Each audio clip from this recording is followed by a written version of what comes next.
انا قررت في الفيديو ده اني هملى مخي باكبر كم من المعلومات، الكم اللي لو دخل لمخ انسان في يوم واحد ممكن ينفجر. وده انا قررته خصوصا بعد ما عرفت السعه التخزينيه لمخ الانسان، اللي هو كم المعلومات اللي مخ الانسان يقدر يخزنه على مدار حياته، واللي طلعت 2.5 مليون جيجا بايت. انت فاهم ده معناه ايه؟ معناه ان مخي انا اللي هو مخ الانسان بشكل عام اكبر من اكبر هارد في العالم ب 25 مره. انت متخيل كم المعلومات اللي هقدر اخزنها في المساحه دي؟ اكيد هتكون مرعبه. بس قبل ما ابدا اعمل التجربه الجميله واللذيذه دي، انا عاوز اسال نفسي واسالك سؤال. تعالى، هل ابو الاصدقاء لو انا عرفت الكم ده من المعلومات، سواء بقى كيمياء، فيزياء، احياء، وقعدت اقرا في علم النفس وقدرت ان افهم جزء كبير من السلوك البشري المعقد، بقى عندي كم كبير جدا من المعلومات ومن الخبرات اللي تخليني بقيت شخص واعي جدا، هل الوعي اللي هيجيلي بعد كل اللي اتعلمته ده هيخليني مبسوط؟ طبعا العلم والتعليم وان الواحد يبقى عايز ان هو يبقى فاهم في كل حاجه، دي حاجه جميله. اصل مين فينا ما يحبش انه يبقى اكتر شخص عنده معلومات في كل حاجه، واد كده مخلص عارف كل حاجه وعارف منين بيودي فين وكل الكلام ده. بس العلم بيجي مع وعي، والوعي ده معناه اني هبقى مدرك لحاجات كتير جدا جايز ناس كتير حواليا ما يبقوش مدركين ليها. طبعا دي حاجه جميله، بس هل انا هبقى مبسوط لو الوعي اللي عندي ده اكبر واكتر من الناس، خصوصا لو الناس دول القريبين مني جدا، ناس مثلا زي اهلي، اصحابي، الناس القريبه مني عامه؟ هل احساس ان انا هبقى قاطع على كل حاجه بيعملوها، هبقى فاهم هما بيعملوا كده ليه وفي الوقت ده ليه، فاهم مين بيحبني مين ما بيحبنيش، مين بيمثل عليا، مين بيتصنع ان هو بيحبني، مين بيكذب، مين بيقول ايه في الوقت الفلاني عشان يظهر ويترسم؟ هل كل الكلام ده هيبقى بسطني؟ انا عارف ان كل الحاجات دي هي حقيقة ولازم في وقت من الاوقات اصطدم بيها، والا هبقى بضحك على نفسي وبهرب من الواقع. بس انا لما كنت في نعيم الجهل انا ما كنتش احس الاحساس ده، انت فاهمني؟ اعتقد الوعي اللي هيجيلي هنا ابو الاصدقاء من الخبرات اللي انا اكتسبتها ومن كل المعلومات اللي انا عرفتها دي مش هيكون مريح، بل بالعكس الوعي اللي ممكن يجيلي ده ممكن يتحول لجحيم ضدي، لان باختصار الناس القريبين مني والبيئة اللي حواليا مش هيفهموا ده، مش هيفهموا ان انا بقيت واعي بنسبة كبيرة وقادر افهم كل اللي هم بيعملوه، وده ممكن يدخلني في اكتئاب ويأس واحبط واكره اصلا ان انا اتعلم، الا لو عرفت مع العلم اللي عندي ده ان ابقى جاهل بالطريقة الصح.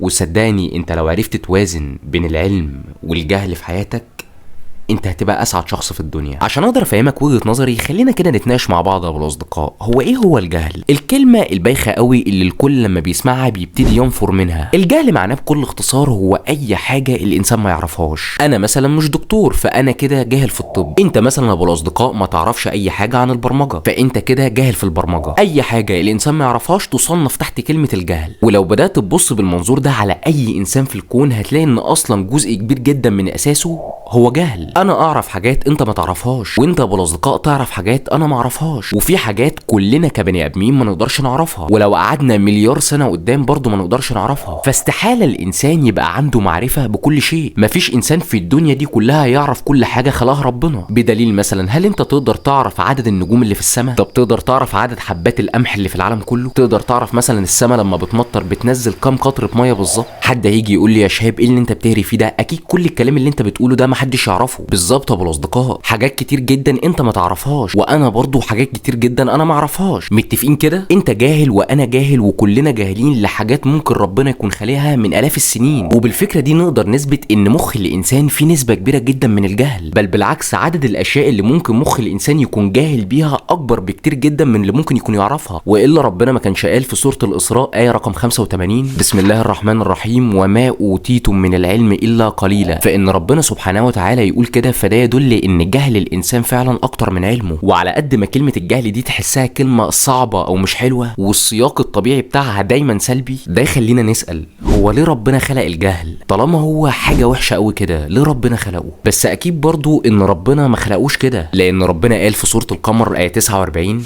بسم الله الرحمن الرحيم ان كل شيء خلقناه بقدر. ده معناه ان الجهل ده ما اتخلقش كده، اكيد موجود لحكمه. وده اللي يخلينا نسال نفسنا هل الجهل ده نعمه ولا بلاء من ربنا؟ الجهل بكل اختصار زيه زي اي حاجه موجوده في الدنيا، ليها فوائد ولها عيوب، زيه زي العلم، زي الاكل، زي الشرب. لان العلم مش دايما ايجابي زي ما الناس فاكره، لان ممكن استخدم العلم ده في اني اعمل قنبله مثلا تقضي على البشريه. الاكل طبعا نعمه من ربنا، بس انا لو كلت كتير جدا ممكن اتخن ويجيلي امراض الدنيا كلها. وكذلك برضو الجهل، كل حاجه على حسب ما تستخدمها بشكل عامل ازاي هتديك النتائج بتاعتها. ولو جينا نبص على اضرار الجهل هنلاقي ان اضراره واضحه جدا، واللي ممكن نلخصها في جمله واحده: انك ما تبقاش عاوز تعرف حاجه، مش عايز تسعى وتعرف اي حاجه في الكوكب ده. طب ليه يا ابني؟ هو كده، هو انا ليه اصلا اتعب نفسي واعرف؟ ليه اتعلم؟ اصل اللي اتعلم خد ايه؟ طب يا ابني الناس الكتير قوي اللي اتعلمت دي اكيد خدت حاجه، والا ما كانوش اتعلموا. يا ابو النصاحه. وخلي بالك اضرار الجهل بس مش بتنحصر على اللي مش متعلمين، ممكن يبقى شخص متعلم وجاهل، شخص مش عايز يطور من نفسه، شخص مش عايز يجتهد في حياته ويعرف ايه الصح وايه الغلط عشان يقدر ان هو يقوم نفسه. ودايما معتقدات الشخص الجاهل ده ثابته ما بتتغيرش حتى لو هي غلط. زي مثلا العيال تبعت لك فيديو اتنين بيبوسوا بعض فيه، وفي نفس الفيديو على طول بعديها ايه قرانيه، ويقول لك لو قلبتها حسبي الله ونعم الوكيل فيك. فتيجي تقول له يا ابني اللي انت بتعمله ده اصلا غلط، فيتعصب جدا منك ويقول لك انت اللي غلط، انت كافر يا ابني ولا ايه؟ مع ان هو اللي غلط، بس هو عنده تعصب شديد ناحيه رايه اللي هو اصلا في الاساس غلط. فكل دي نقدر نقول عليها اضرار الجهل.